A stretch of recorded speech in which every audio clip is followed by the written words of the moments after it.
Write in the comments where you are watching from and at what time so I can get to know you better. To support the channel for free, don't forget to subscribe and like. Some phenomena are not meant to be understood, only survived. Tonight we open a file that was sealed for 50 years, a forgotten event logged only as Case 73B. The Penumbra Event. Write in the comments where you are watching from and at what time so I can get to know you better. To support the channel for free, don't forget to subscribe and like. Some doors, once opened, can never be closed again. Narrator. October 28, 1973. The world was a tapestry of predictable anxieties. The Cold War simmered, a geopolitical chess match played with threats of nuclear annihilation. Economies ebbed and flowed with the price of oil. In the heavens, satellites traced their unwavering orbits, a testament to human ingenuity.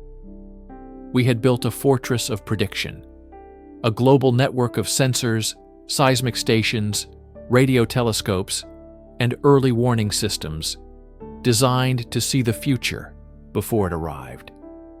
From the subterranean bunkers of NORAD to the quiet humming observatories in Chile, we believed we had tamed chaos. We measured the breath of the planet, listened to the whispers of the cosmos, and charted every conceivable threat. We were wrong, utterly and completely wrong. On that autumn morning, the world was blissfully unaware that its intricate web of certainty was about to be torn asunder by an event so profound, so absolute, it would retroactively be scrubbed from mainstream history. An event that defied every model, every algorithm, and every law of physics we held dear. Before the silence, there was the noise, the comforting, ceaseless hum of civilization, the crackle of AM radio in a trucker's cab barreling down a desolate highway, the rhythmic clatter of the stock exchange tickers in New York and London, the low-frequency drone of power grids supplying electricity to sleeping cities. It was the planet's heartbeat, a symphony of our own making. In the small, unassuming town of Black Creek, Montana, nestled in a valley carved by ancient glaciers, life moved at its own pace. The morning paper was delivered. The diner prepared for the breakfast rush. Ranchers checked their fences under a sky awash with the faint promise of dawn. Nothing about Black Creek suggested it would become the reluctant keeper of a terrible secret, the epicenter of an anomaly that should not exist.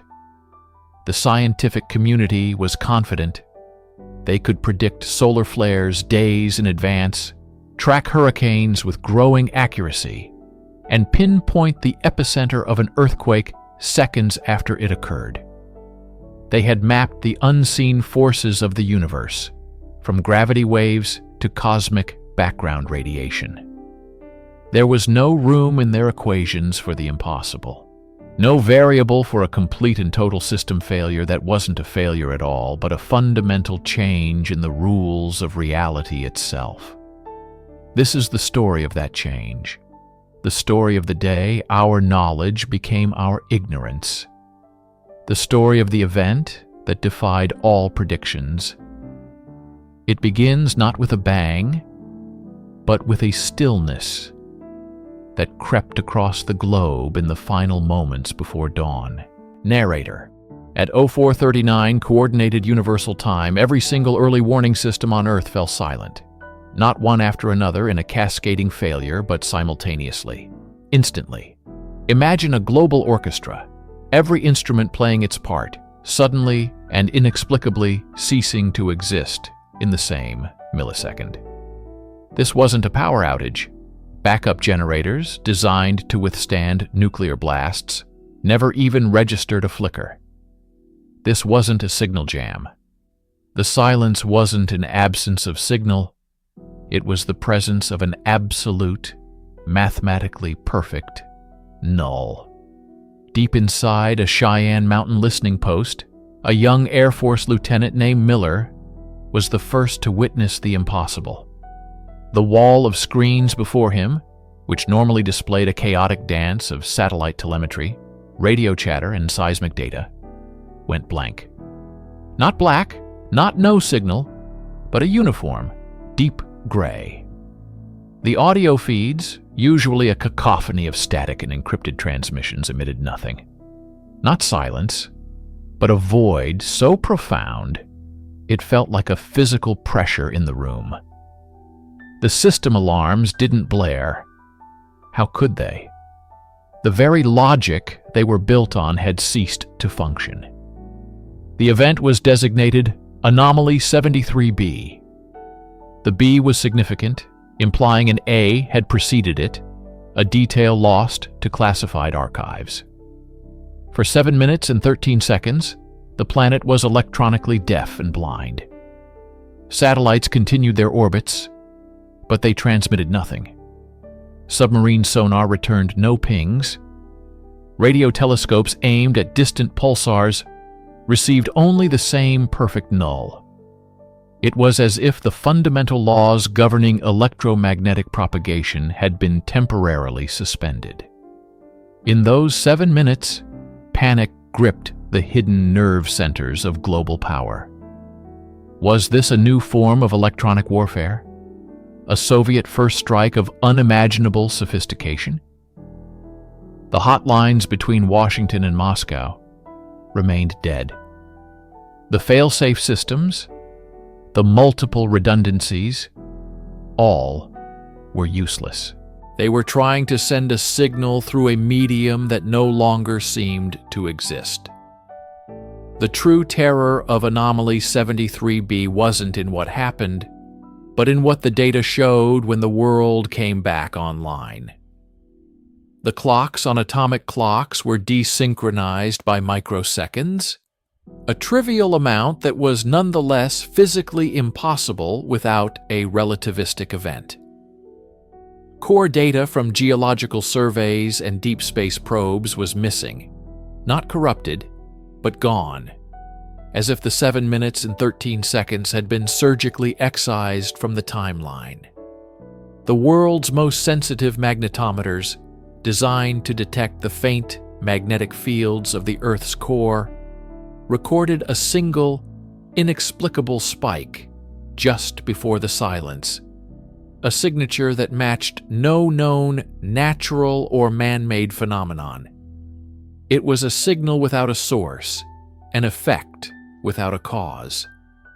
This was the moment our understanding of the universe fractured. The data was immediately classified at the highest levels. The handful of scientists who saw the raw, unadulterated readings were sworn to secrecy under penalty of treason.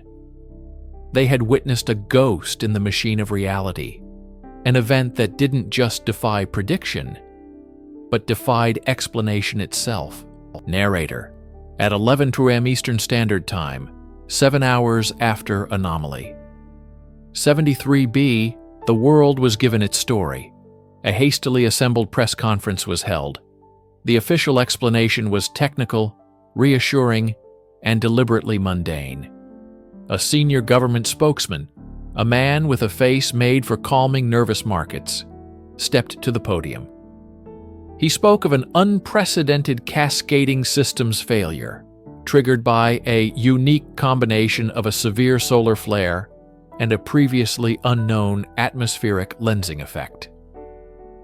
It was a masterpiece of misdirection. It sounded scientific enough to be plausible, yet was vague enough to be unfalsifiable. The 7-minute global communications blackout, they said, was the result of this perfect storm. Satellites needed rebooting.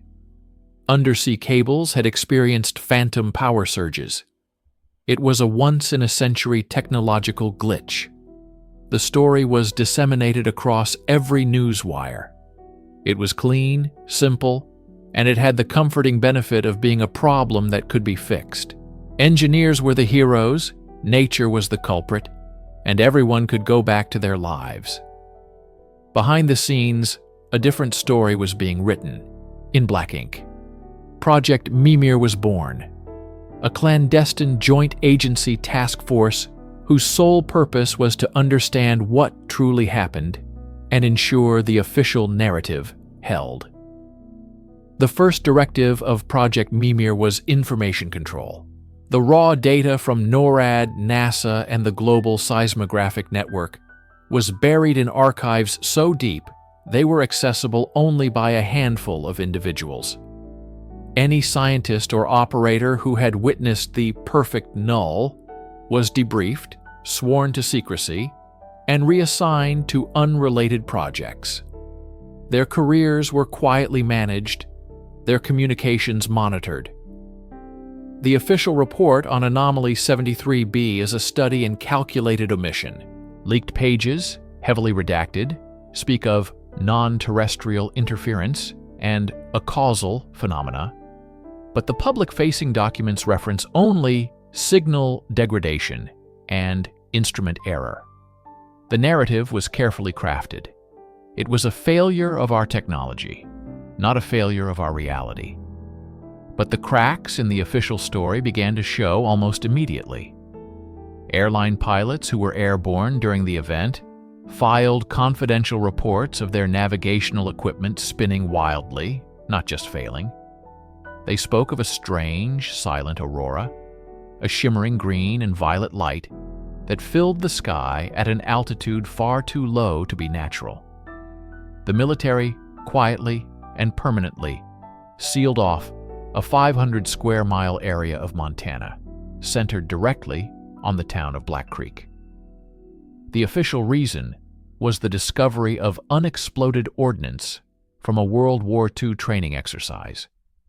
But no such exercise had ever taken place there. The official narrative was a firewall designed to protect the public from a truth they were not equipped to handle. That for 7 minutes and 13 seconds, an unknown and unknowable force had demonstrated absolute control over our world, and we were powerless to stop it.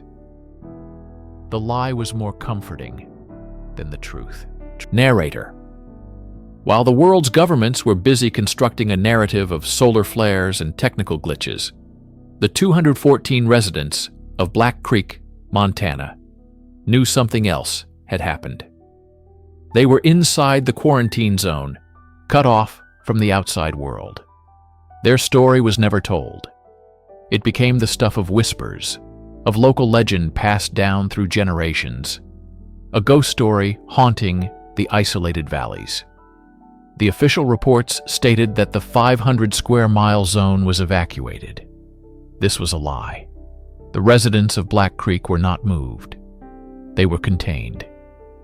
For them, the 7 minutes and 13 seconds were not silent. While the rest of the world was plunged into an electronic void, the people of Black Creek heard something. In archived, anonymous interviews conducted years later by fringe researchers, the accounts are chillingly consistent. They call it the whisper. It wasn't a sound that traveled through the air, but one that seemed to generate directly inside their minds. An old rancher, his voice trembling on the cassette tape, described it as the sound of rocks grinding together at the bottom of the ocean. A schoolteacher claimed it was a form of language, a long, slow word that she could feel but not understand. Every single resident reported the same phenomenon. During the global silence, they were the sole audience for a sound that should not exist. When the world came back online, Black Creek was changed. The military checkpoints on the only road in and out of the valley became permanent. Strange things began to happen. Livestock was found dead in the fields, with no marks of violence, simply still. People began to suffer from a unique form of insomnia, reporting shared, identical dreams of a dark geometry and a door in the sky. The children of Black Creek started drawing pictures, Not of houses and trees, but of complex, interlocking spiral patterns that bore a striking resemblance to the classified magnetometer readings of anomaly 73b. These drawings were confiscated by military personnel during routine health checks. The Whispers of Black Creek offer a terrifying counter-narrative to the official story. They suggest the event wasn't a global suspension of physics, but a focused, targeted event. Was the rest of the world silenced so that something could speak to the people of this isolated town? Was Black Creek a test site, a point of contact, or a scar left behind by something that had briefly passed through our reality? The official story is that nothing of consequence happened on October 28, 1973. The Whispers from Black Creek say everything happened. They speak of a moment when humanity's comforting noise was stripped away, and in the resulting quiet, something else finally had a chance to be heard. The truth does not lie in the redacted government files, but in the memories of a small town that was forced to listen. Write in the comments where you are watching from and at what time, so I can get to know you better. To support the channel for free, don't forget to subscribe and like. They built a cage of numbers and sensors around the world, believing they had tamed chaos. It began not with a bang, but with an unnerving planetary silence. In the sterile, clean rooms of the Jet Propulsion Laboratory, deep space probes tasked with listening to the whispers of the cosmos suddenly heard nothing. Not static, not the faint hum of cosmic background radiation, but a profound, absolute void. It was as if the universe had held its breath. Simultaneously, in the subterranean tunnels of CERN, the Large Hadron Collider, a 27-kilometer ring designed to replicate the very first moments of creation, began to spew nonsensical data. Trillions of data points, representing the very building blocks of reality, devolved into a stream of digital gibberish. Physicists stared, their faces illuminated by the glow of failing equations, as the fundamental laws they had spent their lives codifying appeared to simply stop working. The most complex machine ever built by human hands had become a $2 billion monument to ignorance. Across the globe, the instruments of prediction fell one by one. The global seismograph network, a web of sensors that feels the planet's every tremor, flatlined. Not the calm line of a geologically stable day, but a deadline, an electronic cessation of existence. Volcanoes that were rumbling fell quiet. Tectonic plates grinding against each other for millennia ceased their groaning. The Earth, from the perspective of our technology, had become a perfect, inert sphere. Weather satellites designed to predict the path of every hurricane and chart the flow of every jet stream, transmitted flawless, cloudless images of the entire planet. Even as torrential downpours were being reported by eyewitnesses on the ground, the system was not just wrong, it was lying, painting a picture of impossible serenity. Financial algorithms, the high-frequency trading bots that wage war in microseconds, all froze at the exact same millisecond, their predictive models encountering a future they could not compute. For a few critical hours, the entire edifice of human knowledge, our ability to forecast, to measure, to know what comes next, was systematically and surgically dismantled. Our electronic eyes were blinded, our digital ears were deafened. We were adrift in a sea of causality, and for the first time since we crawled from the caves, we had no map. The silence of our instruments was the overture to an unthinkable revelation. that the reality we thought we understood was merely a suggestion, and the rules could be changed without our consent, while the world's greatest minds were reeling, convinced of a cascading technological failure. A different kind of truth was gathering dust in a forgotten corner of a university archive. This was the legacy of Dr. Aris Thorne, a theoretical physicist ostracized in the late 1990s for his radical, almost mystical theories on cognitive causality.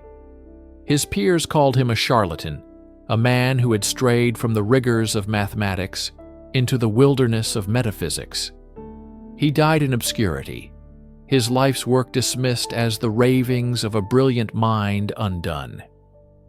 But he left behind a series of microcassette tapes, his personal logs, discovered by an archivist just last year.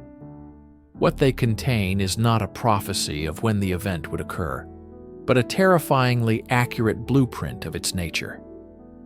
Tape 72. October. I don't know. The date feels irrelevant now. They still think the universe is a book to be read. They believe if they just build a powerful enough lens, they can read the fine print. Fools. They don't understand. The book is reading them. Consciousness, our ability to observe and predict, is not a passive act. It is a pressure we exert upon reality. And reality has a threshold, a breaking point. They're looking for a rogue variable, an external force. They're looking for an enemy at the gates. The call is coming from inside the house. The very act of our collective, predictive modeling, our global network of sensors all trying to pin down the future to the nanosecond. It is creating a scar on the fabric of space-time. Thorne didn't call it the event. In his tapes, he gave it a far more chilling name: the Great Unknowing. He theorized that the universe possessed a natural defense mechanism against being fully comprehended by a single species. He described it as a causal reset, a moment where the link between cause and effect becomes temporarily opaque, specifically to systems designed to predict it. He claimed that the more we knew, the more we measured, the closer we came to triggering this cosmic failsafe. The instruments will be the first to go. They will fall silent. Not because they are broken, but because the future they are designed to read will have been redacted. The universe will simply refuse to answer. It will present them with a perfect, featureless void, a quiet lie to deafen them before the real change. They are building their own blindness. They are forging the chains of their own ignorance and calling it progress. When it happens, they will blame the machines. They will never think to blame the question itself. Listening to Thorne's strained, urgent whispers from decades ago is to hear the ghost of a man who saw the cliff's edge long before anyone else knew they were walking towards it.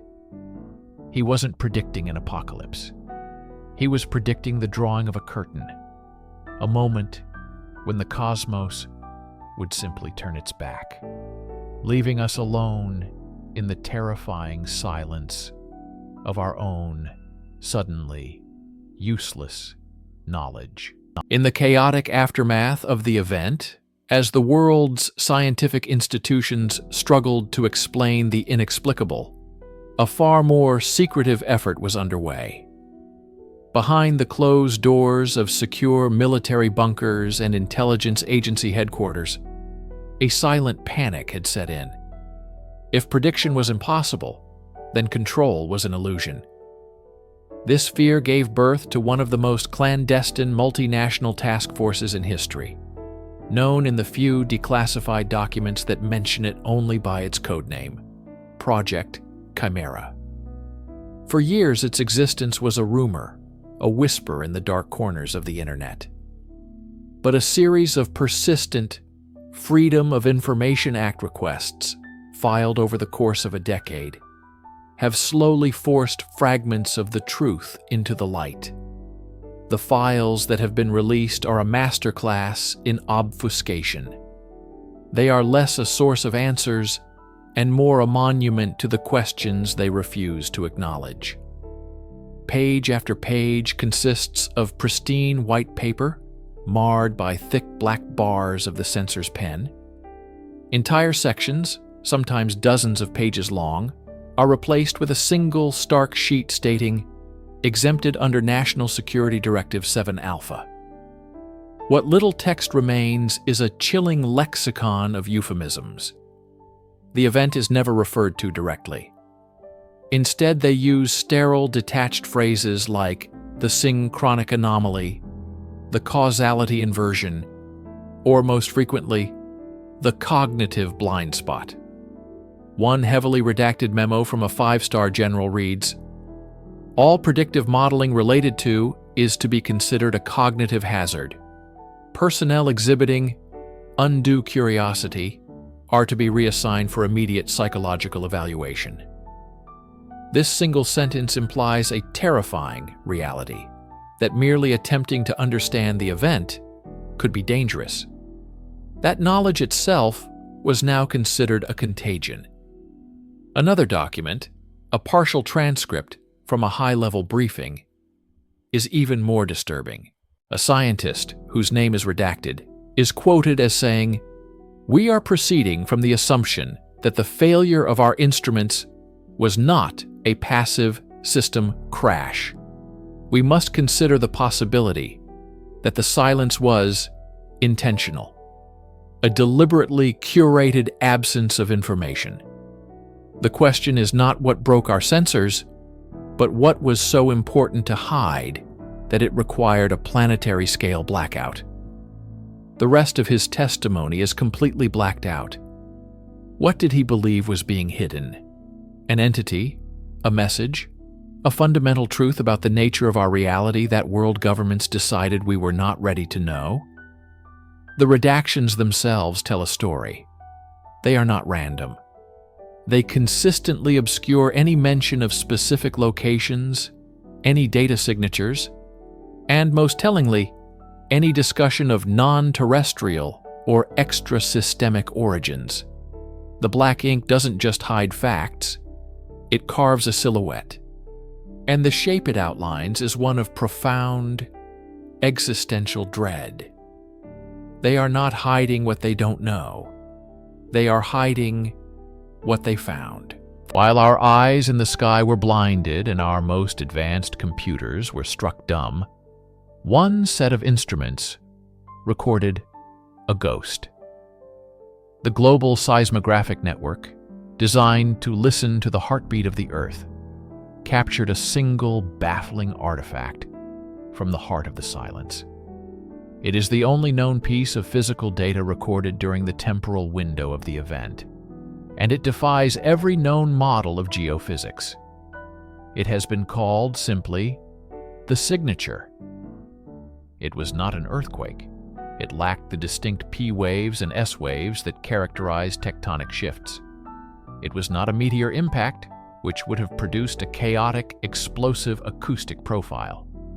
It was not a volcanic eruption or a secret underground detonation. The signature was something else entirely. It manifested simultaneously at every single seismic station on the planet, from the deepest Antarctic ice core sensors to the volcanic monitors on the Pacific Ring of Fire. There was no epicenter, no point of origin from which a wave traveled. It was as if the entire planet vibrated in unison, not from an external or internal force, but as an intrinsic property of its own being. Leading geophysicists described it in hushed, almost reverent tones, using analogies that belong more to music than to science. They said the Earth rang like a crystal bell struck by a velvet hammer. But the truly unnerving aspect of the signature was its structure. When translated into a visual waveform, it did not resemble the jagged, chaotic spikes of natural phenomena. Instead, It was a model of impossible complexity and perfect symmetry. It contained intricate, repeating harmonic patterns and mathematical progressions that seemed almost deliberate. Some analysts at DARPA and other black-budget agencies ran the waveform through decryption algorithms. While no definitive message has ever been acknowledged, rumors persist of the data resolving into patterns that mirrored the geometry of quasi-crystals or the complex notation of an unknown form of music. It was structured, it was complex, and it was global. It was a signal that used the entire planet as its instrument. This single piece of data reframes everything. It shatters the theory of a simple technological failure. The silence of our other instruments was not an absence of signal. It was the clearing of a stage. It was a forced quiet, a planetary shush to ensure this one faint whisper could be heard. The seismic signature suggests the event wasn't an attack on our knowledge, but a message delivered through a medium we were never meant to understand. It raises the ultimate, terrifying question. What kind of entity has the power to mute a planet just to play a single, incomprehensible note upon its core? Write in the comments where you are watching from and at what time, so I can get to know you better. To support the channel for free, don't forget to subscribe and like. Some doors, once opened, can never be closed again. Deep beneath the shifting sands of the Nevada desert, shielded by a mile of solid rock and layers of state-sponsored secrecy, lay a facility that never officially existed. Its designation was a whisper in the intelligence community. Sub-Level 7, the proving ground for Project Penumbra. The year was 1978. While the world watched the skies for nuclear threats, the real arms race was happening on a level beyond physics, in the realm of causality itself. Declassified documents, heavily redacted and acquired through back channels, speak of a budget that rivaled the Apollo program. The objective? Not to predict the future, but to master it. The files use arcane terminology: ontological forecasting, chronoton particle stabilization, probability wave manipulation. In layman's terms, the United States government was funding a project to build a weapon that could make events more or less likely to happen. It was the ultimate deterrent, the ability to ensure an enemy's missile systems would fail, their economies would collapse, their leaders would make fatal errors, all without firing a single shot. At the heart of this audacious endeavor was Dr. Aris Thorne, a theoretical physicist whose genius was matched only by his hubris. Thorne believed that time was not a river, but a vast, tangled ocean of possibilities, and he was convinced he could build a lighthouse to navigate it. That lighthouse was codenamed the Loom. It wasn't a machine of gears and wires in the traditional sense, but a quantum resonance chamber designed to generate and focus what Thorne called causality lensing fields. His theory was that by observing a potential future, the act of observation itself, amplified by the loom, could lock in that reality. For their first live test, they chose a target of infinitesimal significance. A specific dust particle in an airtight chamber was predicted to land on a specific quadrant of a sensor grid. An event so minor, so random, it was the perfect blank slate. The goal was to make this impossibly specific outcome a certainty. Memos from the project's oversight committee show growing anxiety. One redacted note from a 4-star general reads, "Thorne is confident, perhaps too confident. We are staring into an abyss, and I am not convinced it isn't staring back." On October 12th, 1978. They sealed the primary chamber. Thorne and his team initiated the activation sequence. Power was diverted from 3 states to energize the loom. For the first few moments, everything went according to plan. The energy readings were stable. The target event was being observed. But then something went wrong. The feedback sensors, designed to measure the probability wave, flatlined. And then they reversed. The machine designed to look forward was suddenly receiving a signal. It wasn't a prediction. It was a response. From a place they never predicted. The abyss had stared back.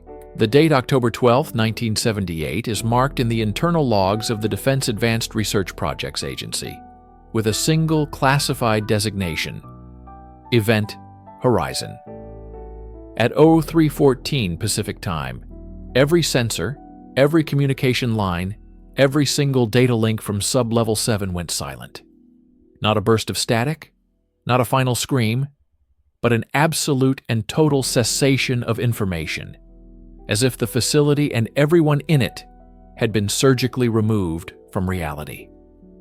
For 12 agonizing hours, protocol was followed. No response. Finally, a hazmat-equipped recovery team was sent down the 1-mile elevator shaft. The transcript of their initial entry, which we've recreated from a leaked audio file, is chilling. The team leader reports an unnatural silence. The air is cold, still, and carries a charge like the moments before a lightning strike.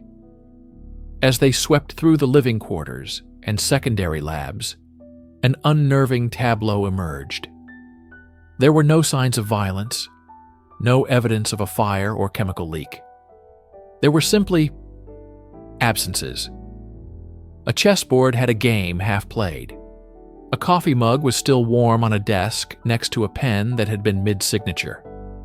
In the main control room, computer monitors were still glowing, displaying not code or data, but an endless, cascading waterfall of symbols that no cryptographer has ever been able to identify. It was a language that didn't belong to our world. And then they entered the core chamber, where the loom was housed. The colossal machine was inert, cold to the touch. But the air around it was distorted, shimmering as if seen through a heat haze. The recovery team's Geiger counters were silent, but their own bodies told them something was wrong. They reported nausea, vertigo, and a strange sense of déjà vu.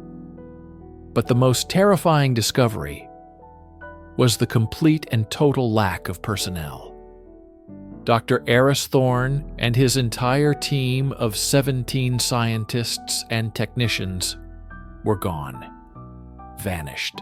The official report, buried under so many layers of classification it might as well be myth, concluded the cause was an unforeseen cascade failure of the primary reactor, leading to a novel form of atomic disintegration. A cover story. In a secret addendum, the lead investigator wrote a single haunting sentence. It is not that the subjects are missing, it is that the evidence suggests they were never here at all. We spoke to a man claiming to be a former security officer on that recovery team. He spoke on the condition of absolute anonymity. He told us he found a single notepad on Thorne's desk, away from the others. On it was a hastily drawn spiral, and beneath it, 7 words that would haunt him forever. It doesn't predict, it listens, it answers. The disappearance of the Penumbra team became a ghost story whispered in the halls of the Pentagon, a dark testament to the cost of forbidden knowledge, and a prelude to understanding the event that defied all predictions. The official record states that 18 souls were lost in the Sub-Level 7 incident. But in the clandestine world, truth is a fragile and often rewritten construct. What if the official record was a lie? What if one of them got out? For decades, the story was just a rumor. But in 2003, an urban exploration group delving into the abandoned subway tunnels beneath Chicago found a woman living in a sealed-off maintenance nexus. She was disheveled, paranoid, and surrounded by complex calendars and clocks of her own design. Her fingerprints identified her as Dr. Ilara Vance, a junior quantum physicist on the Penumbra team, officially declared deceased in 1978. She was suffering from what psychiatrists diagnosed as a unique combination of severe agoraphobia and chronophobia, an irrational fear of the passage of time. Her testimony, pieced together from hours of debriefing tapes, is the only first-hand account of what truly happened inside the Loom's chamber. Her voice, which we have recreated with a voice actor for anonymity, is a strained whisper. "We thought we were building a telescope," she said, "a way to look at the shoreline of tomorrow. We were fools. We built a bell. And on October 12th we rang it, and the entire ocean heard us." Vance was in a shielded observation booth, separated from the main team by 3 feet of lead and quartz. She watched as the Loom powered on. She said there was no explosion, no flash of light. There was only a change in perception. "The signal came through," she explained, her voice trembling. "It wasn't sound. It wasn't radiation. It was a wave of uncausality. It didn't carry information, it removed it. It was pure negation." From her booth, she saw Dr. Thorne look up from his console, a look of ecstatic horror on his face. Then, he began to flicker. "Like a bad film splice," Vance recalled. "I saw him as a child, as an old man, as a corpse, all at once. His life, his entire existence from birth to death, was being held in a superposition, a cloud of possibilities. Then the cloud just collapsed into nothing. He wasn't dead. He was unwritten, erased from the ledger of reality." One by one, she watched her colleagues suffer the same fate. They were edited out of existence. She survived because the shielding of her booth deflected the worst of the wave. But she wasn't unscathed. She was splashed. "I have memories that aren't mine," she confessed. "I remember marrying a man I've never met. I remember dying in a car crash in 1994. My own past is unstable. Time. It doesn't heal my wounds. It inflicts new ones." Her final warning is the most terrifying part of her testimony. That thing, the signal, it's not a phenomenon, it's an intelligence. And we showed it where we are. We sent it our address. Dr. Ilara Vance's testimony was a Rosetta Stone for a mystery no one knew existed. Her description of a signal that wasn't sound or light was dismissed as delusion for years until now.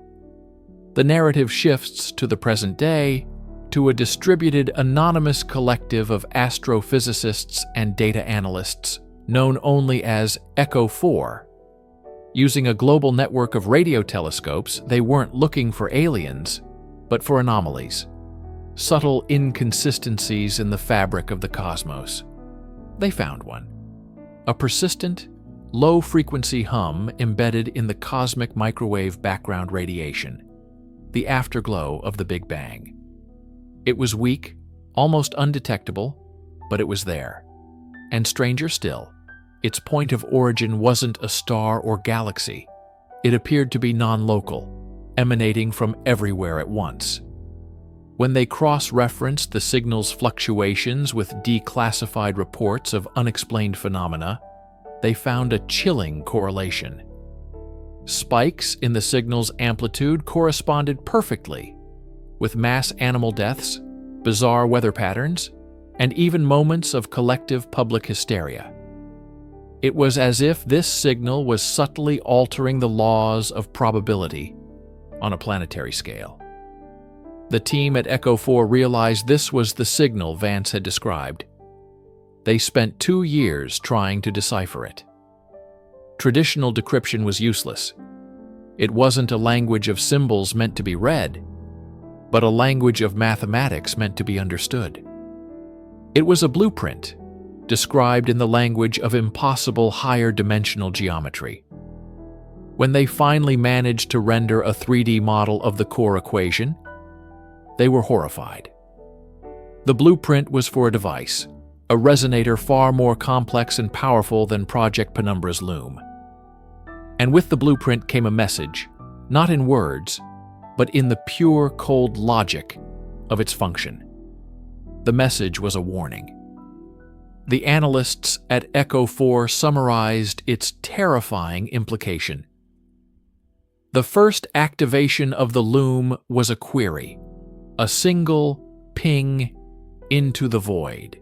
The signal we are now detecting is the echo of that ping, bouncing off something ancient and vast. The blueprint we've decoded is for a device to silence that echo.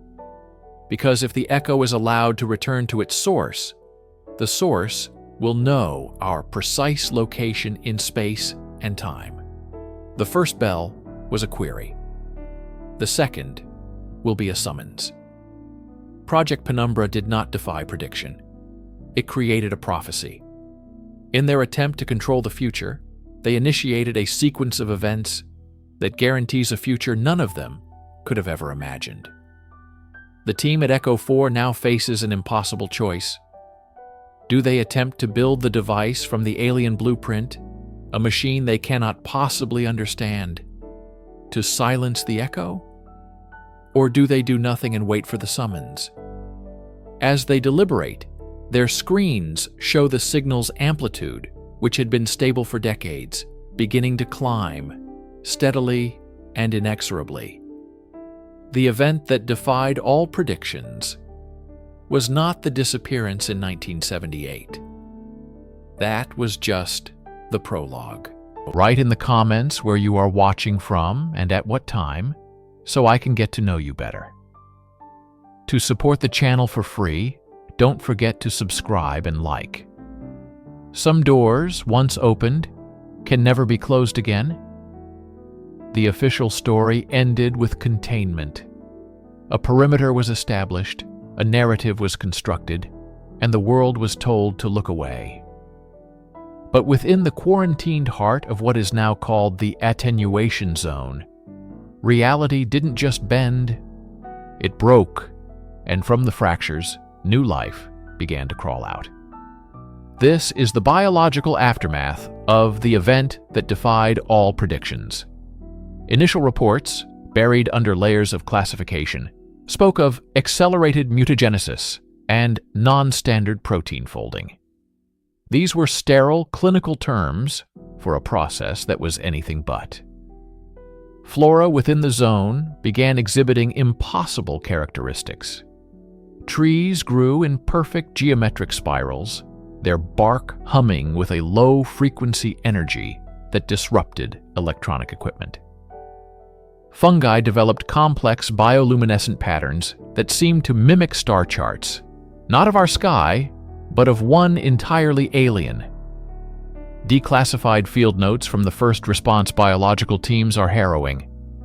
Dr. Aris Thorne, in a log entry later leaked by a whistleblower, described what he called sentient flora. He wrote of entire groves of trees that would alter their positions overnight, not through growth, but by physically relocating, leaving behind no tracks, only freshly disturbed earth.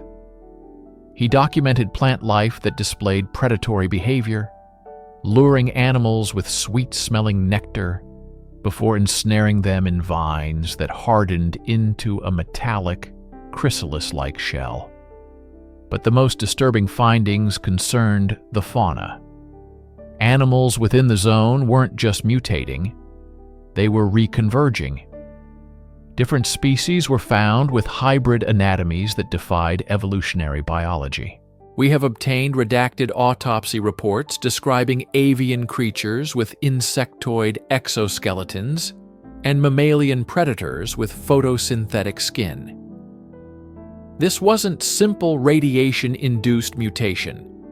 This was a fundamental rewriting of the genetic code, as if a new operating system had been installed over the source code of life itself. The official explanation was a unique, localized energy release. But the evidence points to something more deliberate, something intelligent.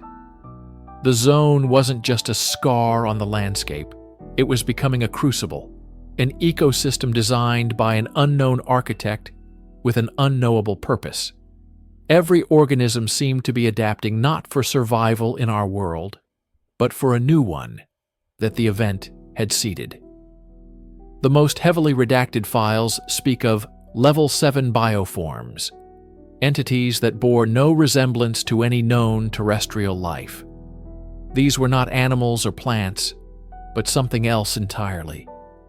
The few frames of footage that exist are distorted, chaotic, showing only fleeting glimpses of shifting, crystalline structures that move with impossible speed and purpose.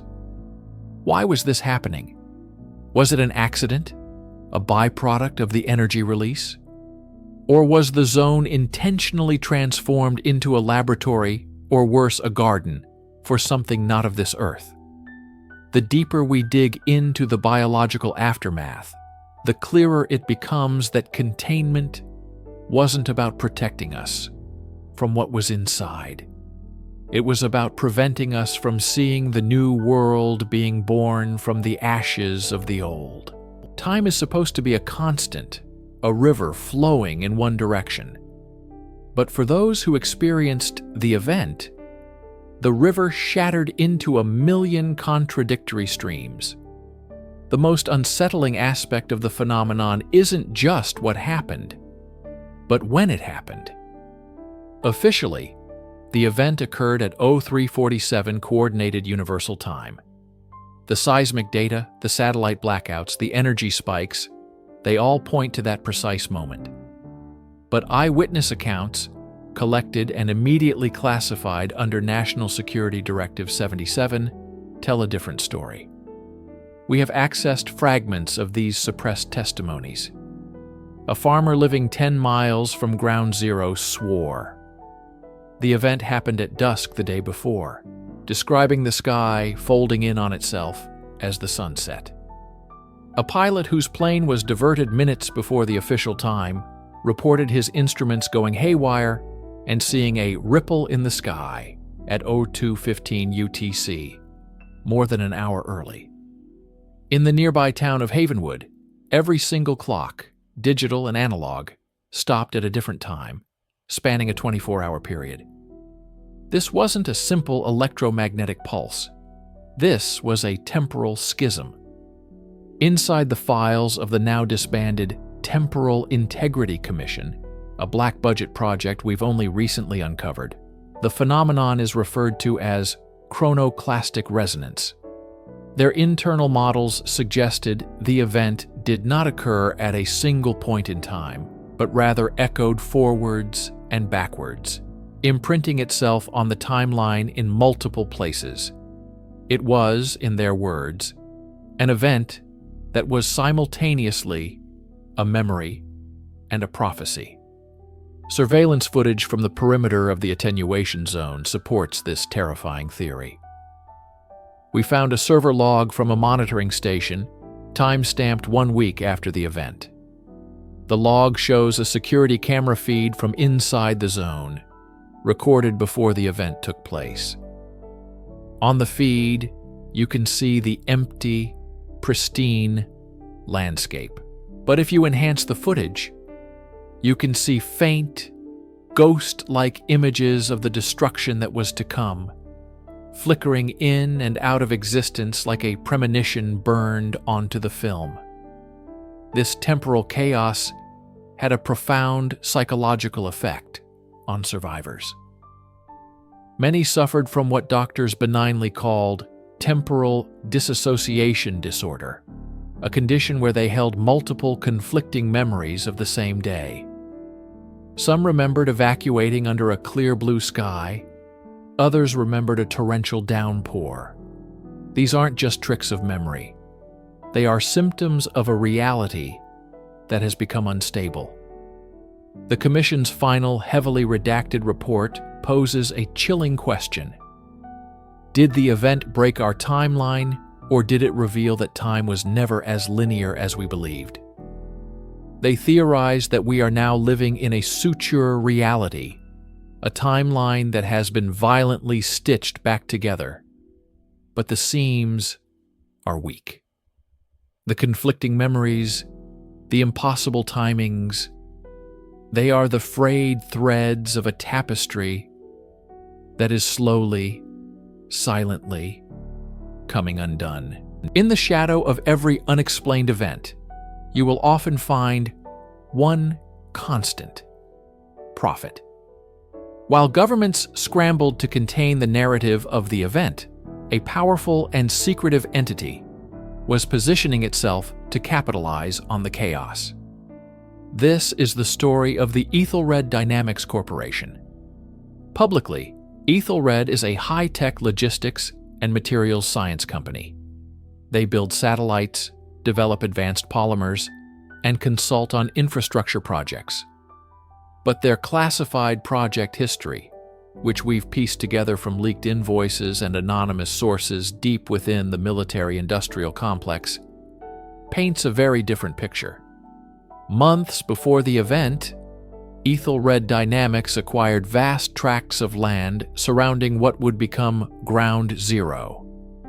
The official reason was geological surveying for rare earth minerals. The truth was far more sinister. They weren't looking for minerals in the ground. They were preparing a laboratory. We've uncovered satellite imagery showing the construction of strange antenna arrays and deep earth resonance chambers, all disguised as mining equipment. This wasn't a survey. It was an invitation. Ethelred wasn't just predicting the event. They appear to have been trying to trigger it, or at the very least, steer it. Why? The answer lies in the patents filed by Ethelred in the weeks following the event. While the world was reeling, their lawyers were busy. Patents for exotic matter energy generation, non-Euclidean data storage, and biologically integrated quantum computing. These weren't theoretical concepts. They were detailed schematics based on technology that shouldn't exist. Technology that was harvested from the attenuation zone. Ethelred, under the guise of a government contractor for the cleanup effort, was given exclusive access to the zone. Their decontamination teams were not cleaning up. They were collecting samples. Biological matter, atmospheric residue, fragments of unidentifiable artifacts. Everything was funneled back to their clandestine R&D facilities. We spoke to a former Ethelred security contractor who worked on the perimeter. He described seeing convoys of unmarked cryogenic trucks leaving the zone every night, heading not for government waste sites, but for private corporate labs. He was told to falsify logs, to erase all records of these shipments. The corporation was siphoning off the secrets of the event for itself. The motive becomes terrifyingly clear. Ethelred saw the event not as a catastrophe, but as a product demonstration. They believed they could harness the physics-defying principles at play and monopolize the next technological revolution. They were willing to risk a reality-ending catastrophe for a patent portfolio. The final damning piece of evidence is a redacted internal memo from Ethelred's CEO, which simply reads, "Phase 1 successful. The asset has been acquired. Begin Phase 2 integration." The event wasn't just something that defied predictions. It may have been a planned demolition, clearing the way for a new world built and owned by a single corporation. The story was supposed to be over, a scar on the earth, a secret fiercely guarded, a mystery left to fade into obscure history. We were meant to believe that the event was a singular, isolated incident, a freak accident of cosmic proportions that would never be repeated. But the data we are seeing suggests that was a lie. What if the first event wasn't an ending? What if it was a rehearsal? For the past 6 months, our team has been monitoring a global network of independent seismic, magnetic, and atmospheric sensors, cross-referencing them with the faint energy signatures leaked from the original event's declassified files. We were looking for echoes, for residual patterns. What we found was something new, something active. It began with a series of deep earth tremors in the Atacama Desert in Chile, one of the most desolate places on Earth. The tremors were too rhythmic, too patterned to be natural tectonic activity. They matched the exact frequency profile of the seismic precursors to the first event. Then came the atmospheric anomalies. Satellites monitoring the ionosphere over the region began reporting gravity wave distortions, the same terminology used by panicked scientists in the minutes before the original anomaly manifested. These are ripples in space-time itself, the first sign that the laws of physics are beginning to fray. But the most alarming evidence comes from a source we never expected.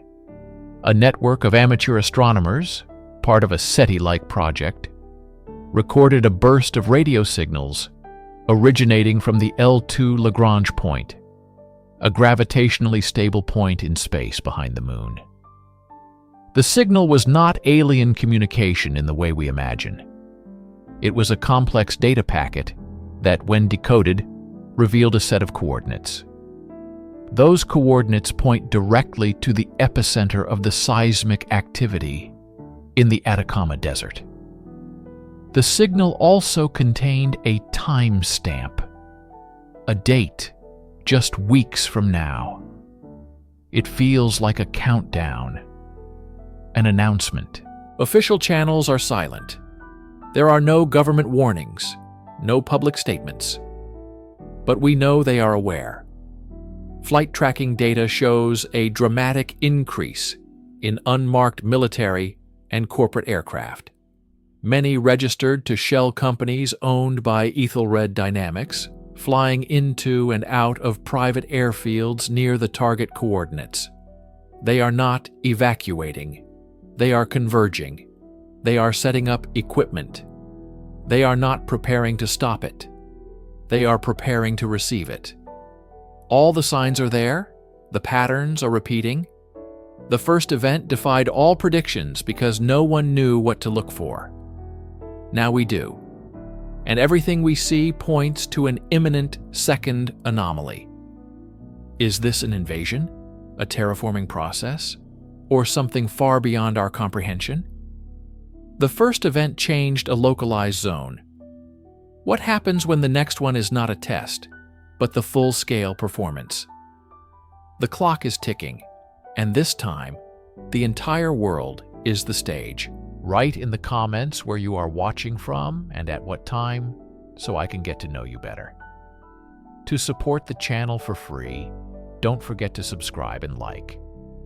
Some data, once observed, observes you back. For decades, the tangible aftermath of the event that defied all predictions was relegated to hushed anecdotes and heavily redacted files. The physical evidence, the strange metallic dust, the warped geological strata, the zones of inexplicable silence, was explained away as industrial accidents or rare meteorological phenomena. But technology, unlike institutional memory, evolves. It does not forget, and it does not fear. In the early 2000s, a new generation of scientists, armed with instruments their predecessors could only dream of, turned their attention back to the quarantined zones. This was the dawn of modern spectral analysis, and what they found shattered the foundations of physics. Initial readings were dismissed as equipment malfunction. Spectrometers designed to analyze the composition of distant stars were pointed at the soil and air of the impact sites, and they screamed. They detected what was officially termed non-baryonic residue, a polite, clinical term for matter that should not and could not exist in our dimension. It had mass but no discernible atomic structure. It absorbed light without re-emitting it. It was a physical null point, a void given substance. Deep scan resonance imaging, a technique used to map the Earth's core, revealed what looked like a temporal echo embedded deep within the bedrock. It was a phantom signal, a recording of the event playing on a loop, but on a frequency that wasn't sound or light or radiation. It was a scar on the timeline itself. Documents leaked from a DARPA-funded think tank, codenamed Project Chimera, speak of causality fractures in the local environment. Their experiments, which involved atomic clocks and entangled particle pairs, yielded results that were not just improbable, they were logically impossible. Clocks would run backwards for milliseconds. Entangled particles would break their connection, only to re-establish it with a particle that hadn't been created yet. The data itself seemed hostile, almost sentient. Researchers reported algorithms designed to model the anomaly would corrupt themselves, producing nothing but recursive, fractal patterns that resembled ancient, unsettling symbols. One senior analyst, in a now infamous redacted memo, wrote, "We are not analyzing a past event. We are poking at a sleeping entity. The residue isn't what was left behind. It's the anchor point for its return." This is the chilling reality of the modern investigation. Science, our ultimate tool for understanding the universe, has only confirmed that we understand nothing. The event that defied all predictions was not an anomaly within our system of rules. It was the arrival of a new, incomprehensible rule book, and we are still struggling to read the first page in the sprawling, chaotic archive of eyewitness testimony surrounding the event. One detail emerges with unnerving consistency. It is not a sound, nor a light, nor a feeling. It is a person, a figure seen on the periphery, a ghost in the machine of history, known only as the man in the gray suit. He is not the typical man in black of folklore. There are no threats, no flashy memory-erasing devices. His presence is far more subtle, and therefore far more terrifying. He is a glitch in the background of reality. The first documented sighting comes from a declassified deposition by an air traffic controller at a remote military base, hours before the event. He describes a man in a simple, ill-fitting gray suit standing at the edge of a runway, holding no equipment, showing no credentials. He was simply there. When a security jeep was dispatched, he was gone. There was no trace, no footprints, not even a heat signature on thermal imaging. Then, during the peak of the temporal distortions, a seismologist working at a monitoring station in Antarctica reported seeing a figure on a live surveillance feed, standing outside the facility in the middle of a polar blizzard. The figure, dressed in the same gray suit, seemed unaffected by the hurricane-force winds and sub-zero temperatures. He looked directly into the camera for 3 seconds, and then the feed went dead. Perhaps the most disturbing account comes from Dr. Aris Thorne, the chief architect of the global prediction network that so spectacularly failed. In a private journal, unearthed years after his official suicide, Thorne describes being visited by the man 2 nights before the event. He didn't force his way in. He was simply sitting in Thorne's locked study when he entered. The man said nothing. He merely placed a single, smooth, black stone on Thorne's desk and then walked out, passing through the closed door as if it weren't there. The stone was cold to the touch, and according to Thorne's notes, it seemed to absorb all sound around it. Was he a harbinger? A cause? Or was he something akin to a temporal repairman? A silent observer from an agency we cannot comprehend, tasked with monitoring the fraying edges of our reality? Every attempt to identify him has failed. No photograph is clear. No video footage captures his face. He is a recursive blank spot in the data, a human-shaped void. The consensus among researchers in the know is that the man in the gray suit is not a participant, but a symbol. He represents the unknown variable, the human-shaped question mark, that invalidates every equation. He is the living embodiment of the fact that the event that defied all predictions was not just a failure of our technology, but a fundamental misunderstanding of the audience for whom we were performing. The most profound and lasting impact of the event that defied all predictions was not the physical disruption or the scientific paradoxes it created. It was the silence that followed. A coordinated, global, and terrifyingly effective campaign to erase the impossible from public record. This was not a simple cover-up.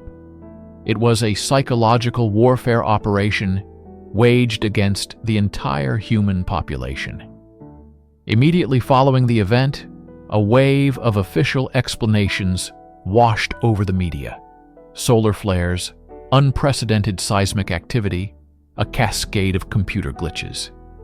They were plausible, digestible lies designed to soothe a panicked world. But behind the scenes, a different war was being fought. Scientists who had been on the front lines, who had seen the raw, unfiltered data, were systematically discredited. Dr. Elena Vance, a leading voice in quantum physics, had her career destroyed after she refused to retract her paper on a causal information transfer. She was labeled unstable, a conspiracy theorist, and her funding was cut overnight. She died in obscurity. Others simply vanished. The entire research team from the listening post at Arecibo, which recorded the initial scream from the cosmos, disappeared during a routine transfer to a new facility. Their records, their families' memories of their work, all scrubbed clean. The digital archives were the next target. Terabytes of data, satellite imagery, sensor readings, eyewitness videos, were quarantined on servers with no connection to the outside world, under a new classification level so high, it was known only as Ultra. The physical evidence was buried, literally.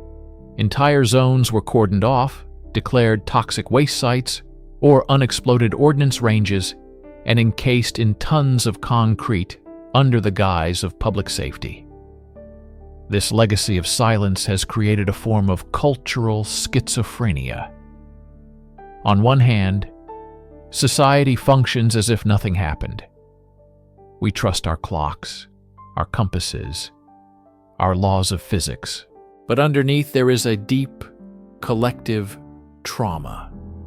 We know a rule was broken. We sensed the tremor in the foundations of reality. The silence isn't an absence of noise, it's a presence. It's the unspoken agreement in every scientific institution, in every government briefing room, not to look too closely at the cracks in the wall. It's the reason our space programs have become less ambitious, why our theoretical physics has stagnated. We are afraid of what we might find. We have been taught that some truths are too dangerous to know. The event that defied all predictions left us with a terrible inheritance. The knowledge that we are living in a carefully curated reality, and that the true, chaotic, and incomprehensible universe is being held back by a fragile wall of silence. We have reached the end of the archive, the final redacted file. We have sifted through the phantom data of modern spectral analysis, a science that found only more questions.